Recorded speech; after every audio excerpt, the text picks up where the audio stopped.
Okay, welcome. Now I will share screen.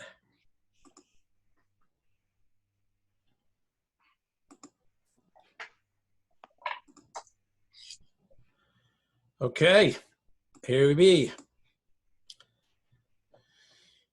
We are continuing our study of Enlightenment, or as Rabbi Kaplan says, Ruach Hakodesh. And we're using the studies of Ethan Dorshav to get insights into the Jewish idea of the soul. And we're also going to give you a best practice in meditating, a technique in how to avoid distractions. Just a reminder, we have today's class and we're back on our Sunday schedule this Sunday. So this Sunday, and we won't have a change, I guess, until the fall when Yom Tov comes. So we're back on track. Okay. Just a review so far, we've been doing this since October. And in that time, we've really covered 3 forms of Jewish meditation. The first one was the Amidah. And as Rabbi Kaplan describes, the goal of that is achieving consciousness of God through prayer. We then did a study on Hitbodedut, which involves becoming mindful through internal and external isolation. And we're now on Ruach HaKodesh, commonly known as Enlightenment, which involves transcending the physical through work on yourself. So this is mind-blowing stuff, and you can see that Rabbi Kaplan was right on the money when he told us that meditation was part of mainstream Jewish spiritual living for a long time. It's got a length and breadth and width that is astounding. And obviously, since most people that you would meet, even observant Jews, would have no idea that these techniques of meditation exist, you can see how much it's become sidelined. However, we're going to get it off the bench. That's what our goal is for this class.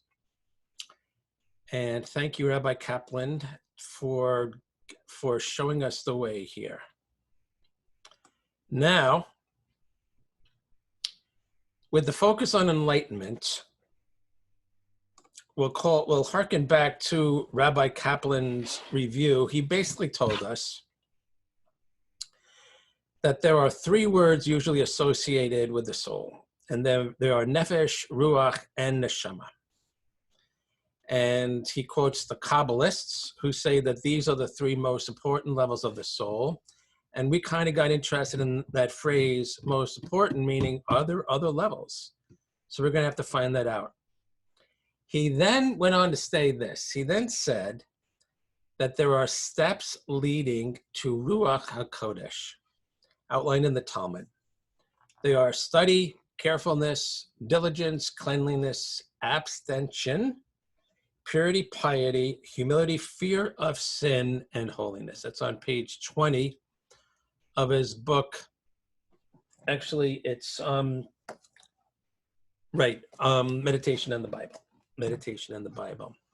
How interesting. So you could see why are we claiming that the path to Ruach HaKodesh, or enlightenment, is through work on yourself? It's because Rabbi Kaplan is telling us that we need to develop these personal characteristics and habits, this kind of lifestyle, in order to achieve Ruach HaKodesh. At the end of the day, we want to have these qualities in us, these midot. And those are the steps on the ladder to achieving Ruach HaKodesh. So I think that's an amazing statement, because Rabbi Kaplan is telling us that Ruach HaKodesh is achieved through meditation.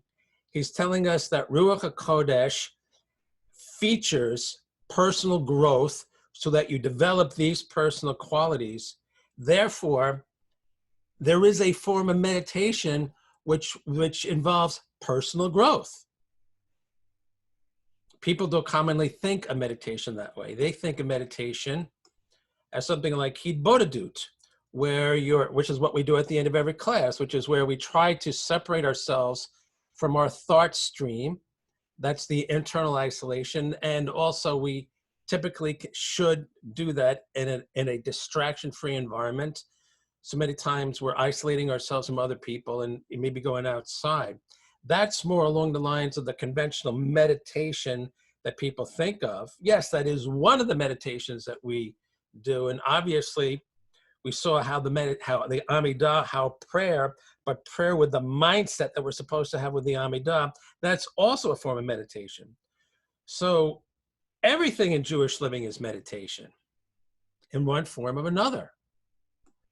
That's astounding. Okay, so Ethan Dorshav, Mr. Renaissance man, heavy thinker, artist, philosopher, is here. And he has, I think, a 9-part essay. It is a 8-part essay. And I will, on Jewish metaphysical philosophy, or what does the Bible tell us about the soul? And we're going to start reviewing where we've been so far. Part 1, he basically told us that this body-soul, the soul-body dichotomy is from the Greeks, and it's not Jewish, meaning people kind of think that you have a body and a soul pops into it somehow like some kind of particle. Nope.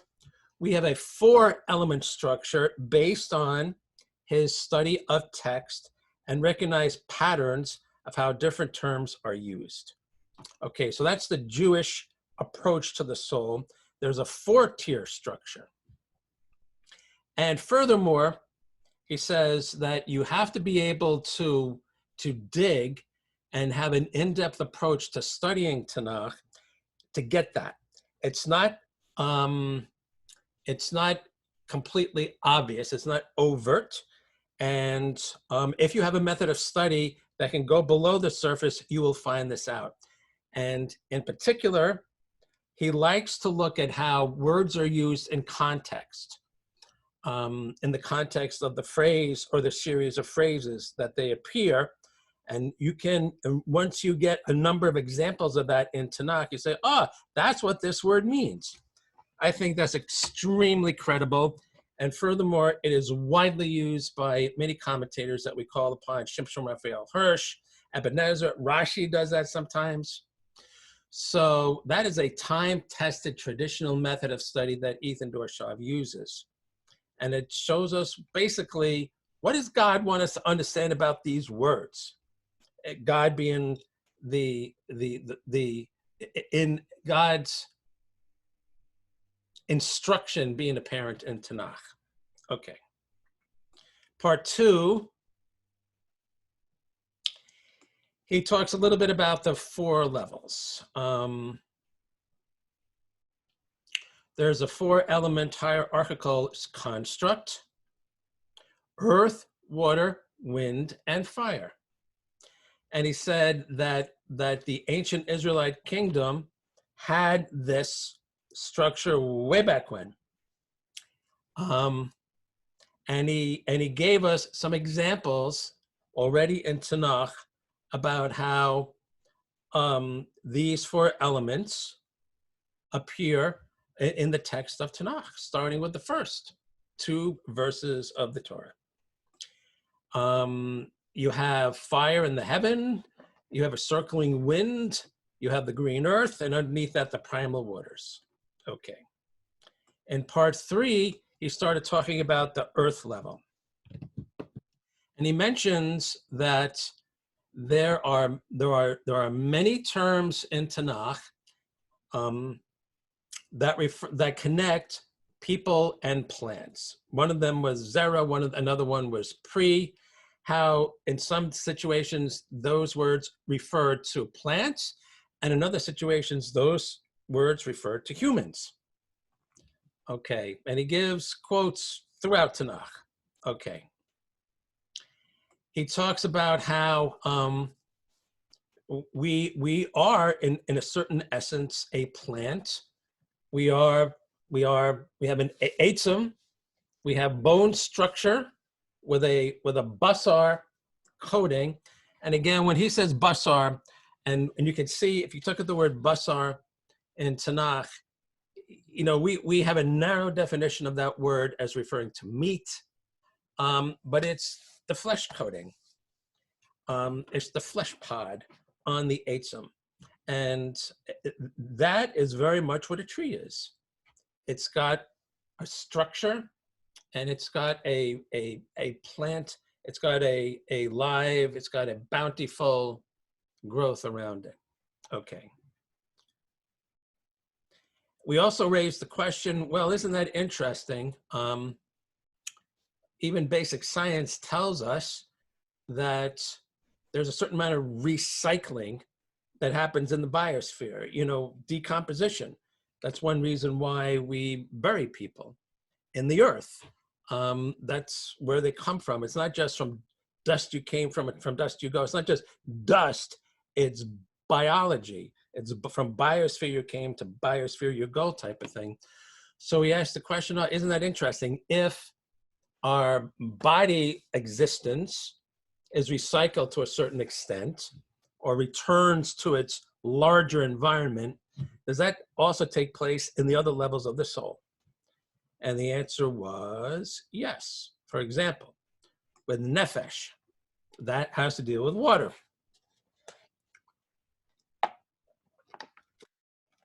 He says, in over 60 biblical references, it refers to water. It stands for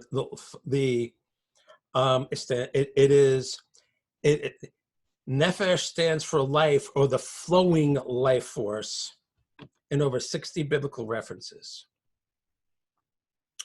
Independent movement. It is this flowing life force is something that people have, and it's also what many other critters have, from insects to primates. And he makes a reference again to the creation story. God said, let the water bring forth abundantly nephesh, creatures that have life. And God created every crawling nephesh that has life. An immediate textual connection connecting the word nephesh to water animals. And he goes on to give other references.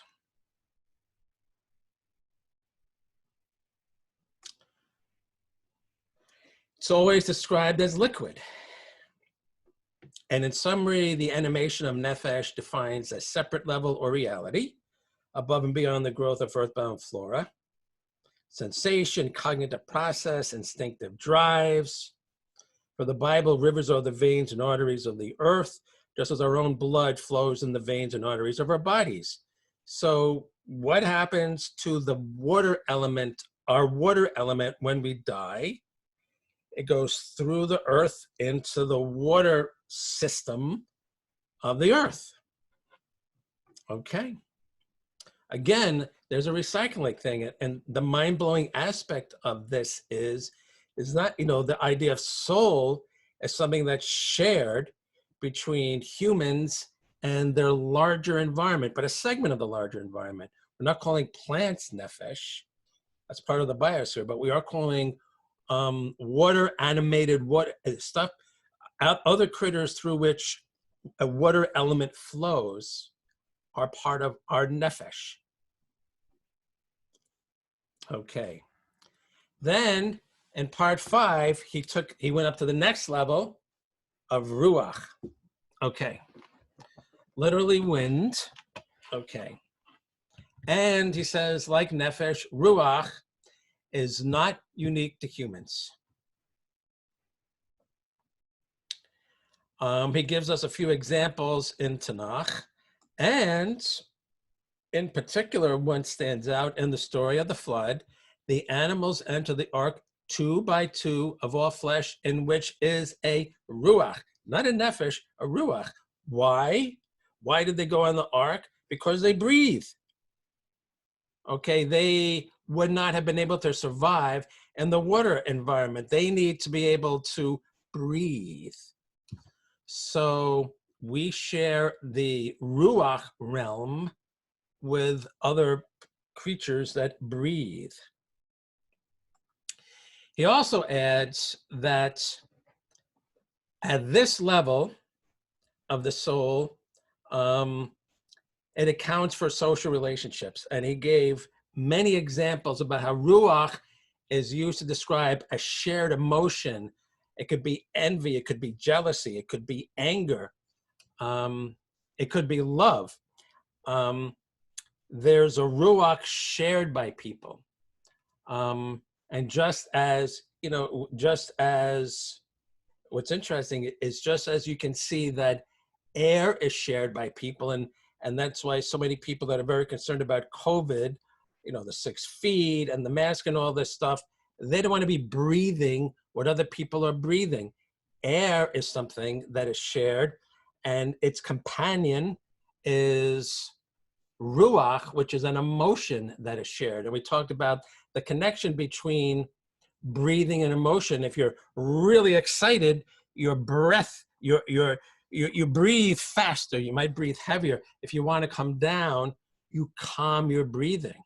And just and breathe, and you also mentioned that this is where we leave the autonomic part of existence, because you're not going to control your circulation. I mean, you can do things to open circulation and stuff, but circulation is kind of like on automatic. But once you get to the level of the breath, that's where you assert control. And that's where you get more responsibility. Your responsibility for the emotions that you generate and the emotions that you share, type of thing. That's what becomes social. Okay. Now we will talk about Nishama. So I just got to call that up here. So just hold on a quick second.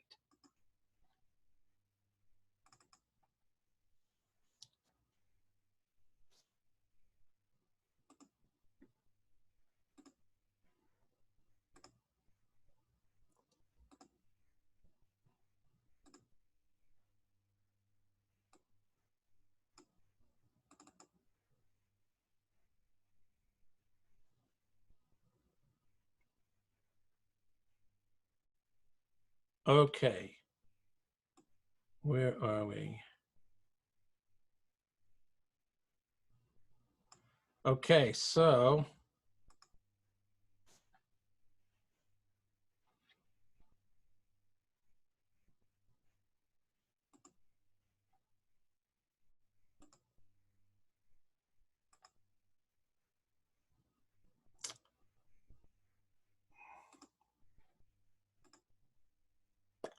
okay. Give me a thumbs up if you can see this Roman numeral 6. Somebody give me a thumbs up. So nobody can see this Roman numeral 6? Thumbs up. Thumbs up. All right. It always helps if I could see your thumb. Okay, very good. And this is what he says. And again, this is on the website. That's right. This is on the website of this meditation class. So feel free to read it as we go, print it out. It's there. It's been there a long time. It's a PDF. This is what he says. The final biblical soul term is Nishama, the uniquely human soul. Again, why uniquely human? Because the basis of the soul, our bodies, is part of the biosphere. And then moving up, we have the Nephesh, which is part of the water sphere. And then moving up, we have the Ruach, which is part of the wind or breath sphere. We share that with the planet. But what's uniquely human is Nishama. The 25 appearances of Nishama in the Bible refer only to people. And the semantic opposite of Nishama, Shemama, denotes the absence of people. Why is Nishama uniquely human? Because it is our share in heaven. Contrary to a common misconception, Nishama has no connection to breath. And indeed, the Bible contains not a single occurrence of the root nasham in connection to breath.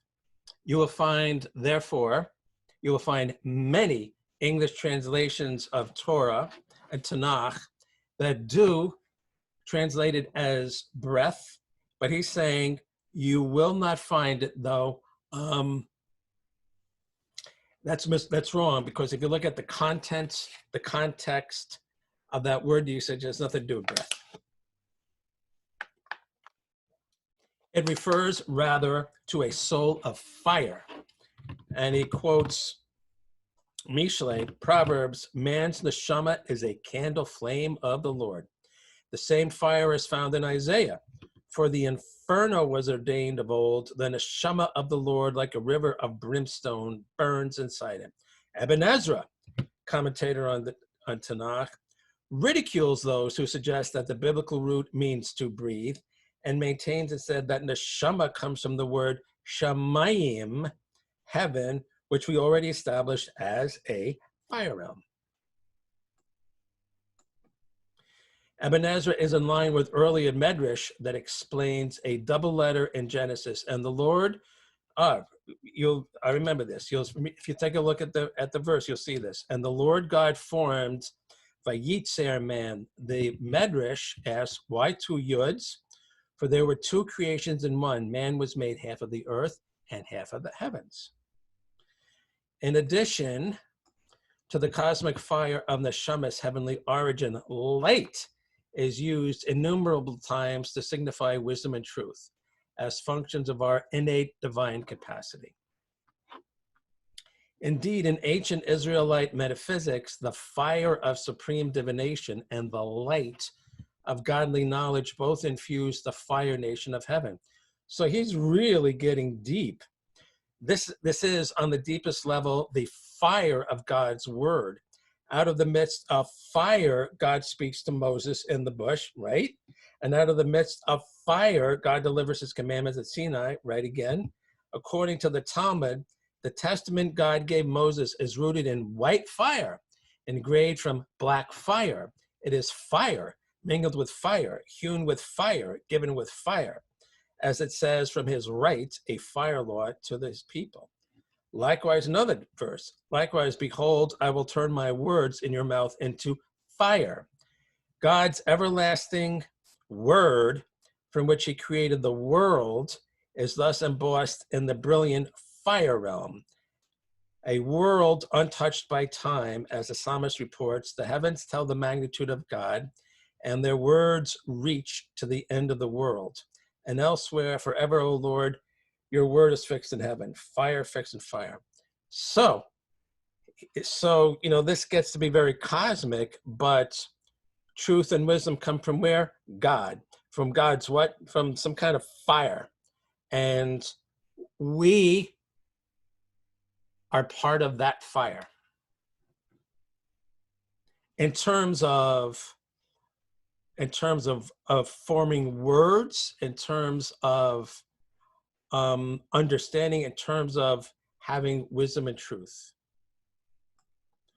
The human neshama is a spark of this fiery heaven embedded in man, and the nature of this component is our own ability to create with words, as the sole possessors of language in the animal kingdom. Indeed, when Onkelos, another commentator, rendered the verse describing the creation of man into Aramaic, he translated Nishma Chaim as a speaking soul. Not prone to embellishing, he means this as a literal translation. I like this. I mean, he's hanging his hat on the reputation of a renowned wordsmith and saying this guy wasn't fancy. When he said speaking soul, he wasn't speaking metaphorically. He's saying Onkelos understands the neshama as related to speaking. The common reading of this verse, God breathed into man's nostrils a breath of life, is misleading since neither breath nor nostrils are involved. Rather, God kindled in man a living, speaking soul. And he backs us up with examples of how these words are used in text. Fittingly, neshama often appears in the context of speech. In the book of Job, to whom have you articulated words, and whose speaking soul, neshama, came from you?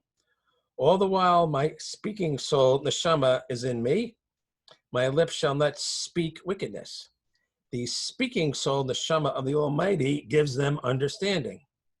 Again, connecting the highest level, highest cognitive functions with speaking and speaking with fire.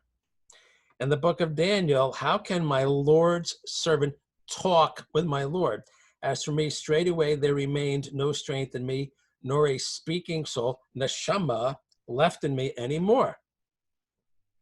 Other verses use the term for God's power to create with words, as well as his rebuke, while the last verse of Psalms calls for all Nishama to chant God's praise. More speaking. With this understanding, we may appreciate Saadia Gaon's description of man's eternal essence. As for the quality of its substance, it is comparable in purity to that of the heavenly spheres. Like the latter, it attains luminosity as a result of the light which it receives from God, except that in substance becomes, in consequence thereof, even finer than that of the spheres. That is how it came to be endowed with power of speech. Okay, that's deep stuff. At the deepest level, the core of the word neshama is, I suggest, says Ethan, the root shame, name, signifying the ability to name. And what does that remind us of? Adam. And meaning to categorize, that defines man's capacity for abstract thought. And Adam's first act after he wasn't sold, he named stuff. In fact, in Arabic, whatever the letters in Arabic are that are SMW, serves as the root of the word heaven, sama'a, and also means to name. And by the way, many scholars use the usage of words in Arabic as a way of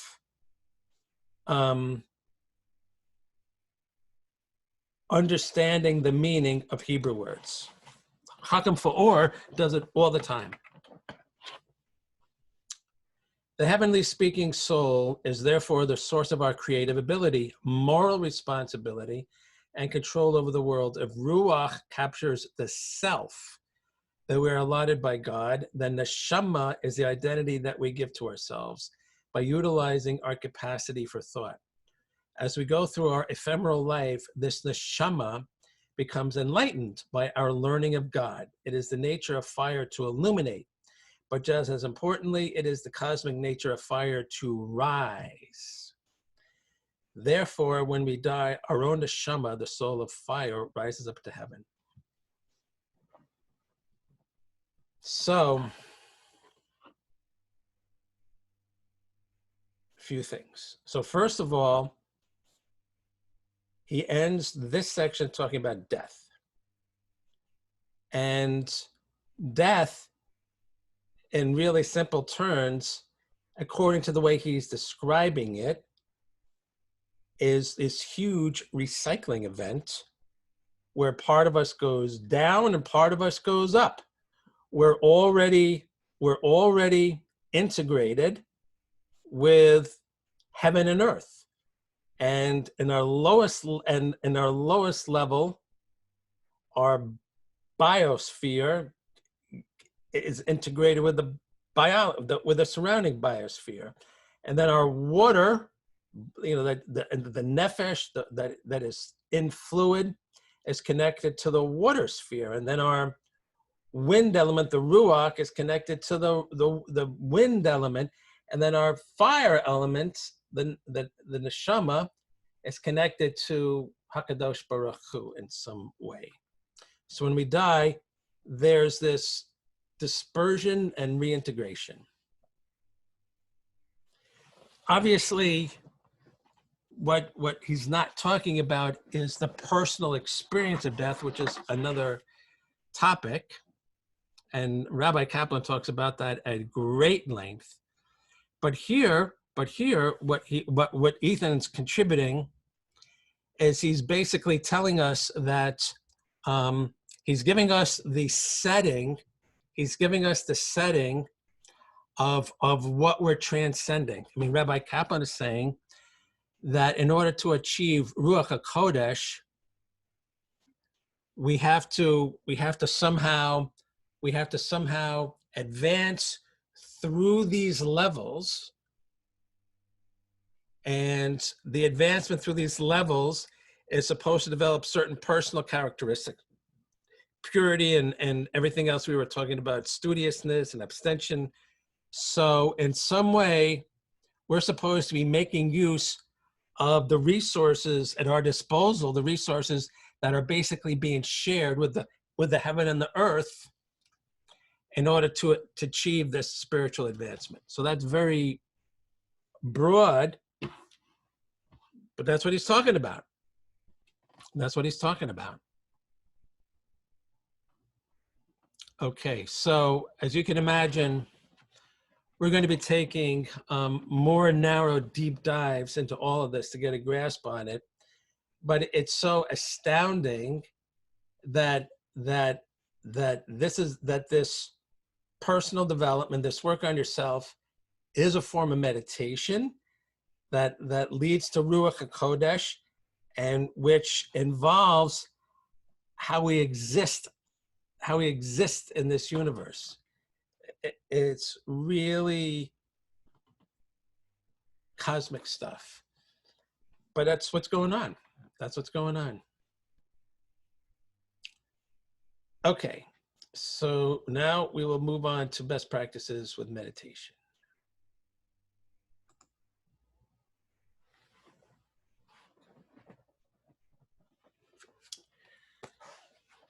Okay, so we're talking about ways, this is with Bhante. We're talking about ways to deal with distractions. Here's one called recalling your purpose. There are times when things pop into your mind, apparently at random. Words, phrases, or whole sentences jump up out of the unconscious for no discernible reason. Objects appear, pictures flash on and off. This is an unsettling experience. Your mind feels like a flag flapping in a stiff wind.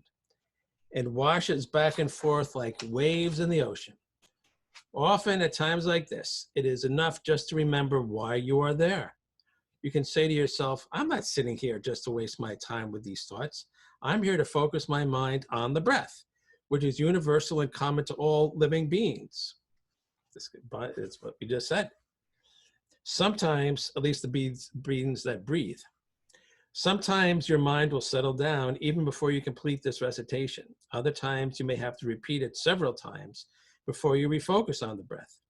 These techniques can be used singly or in combinations. Properly employed, they constitute quite an effective arsenal for your battle against, he calls it the monkey mind. That's a common thing with the Buddhists.